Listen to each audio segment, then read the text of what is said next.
Thanks to Trump's policies, even America's friends are starting to turn their backs, starting with Europe, already strained since Donald Trump took office and began leaving NATO allies across the Atlantic feeling exposed and also sidelined in a way.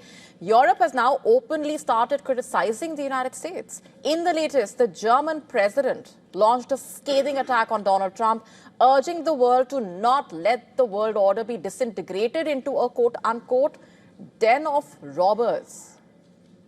That was basically a reaction to Trump's ordering of a raid into Caracas to abduct the Venezuelan leader.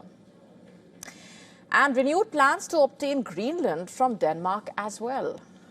The leader said, and I'm quoting now, the US is flouting international norms and in doing so is making the world more dangerous.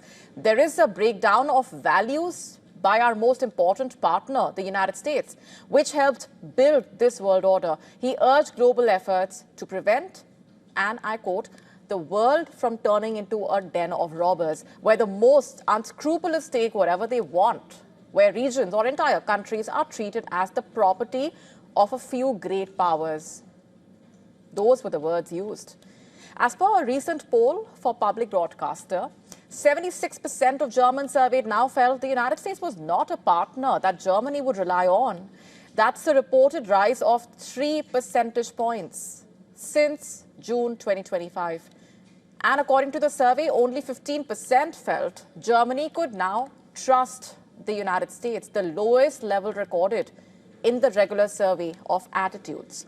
And in contrast, roughly 3/4 felt that they could rely on France and Britain. The survey found 69% of Germans concerned about security in Europe, about the same number that thought NATO partners could not rely on the protection of the United States, the strongest member of the alliance. And the Germans are not alone. Recently, the French president has also raised alarm over what he called the risks to the international order. Macron said that the United States remains an established power, but one that is gradually turning away from its allies and breaking free from international rules it once promoted, whether in trade, security, or global forums. Macron also saying that he did not approve of the method that Washington used to oust Maduro. Remember, in addition to the statements he has made about Greenland and Venezuela, he has also signed executive order to remove the United States from at least 66 international bodies, a step that has left not only the world but even Americans in shock. But while criticism came in, President Trump told the New York Times that he does not need international law. He said that he relies instead on, I'm quoting now, my own morality, my own mind. It's the only thing that can stop me, quote unquote. That's the statement. In fact, the United States has framed its military action in Venezuela as a police operation to basically capture Maduro, whom Trump, remember, accuses of drug trafficking.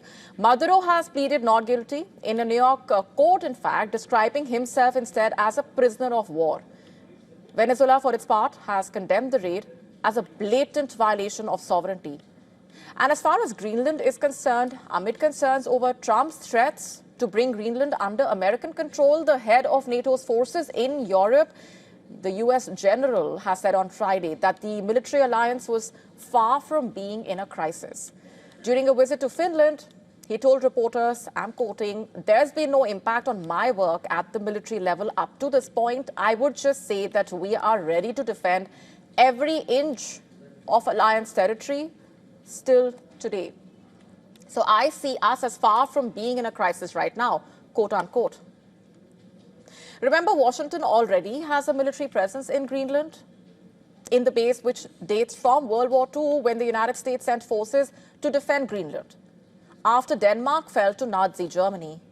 Some 150 personnel are permanently stationed at the base, but the United States stationed up to 6,000 troops across Greenland during the Cold War, largely out of concerns that any Soviet missile would cross the island on its way to North America. Under a 1951 treaty, the United States could simply notify Denmark it is again sending more troops. To stay up to speed with the latest news, download the WION app and subscribe to our YouTube channel.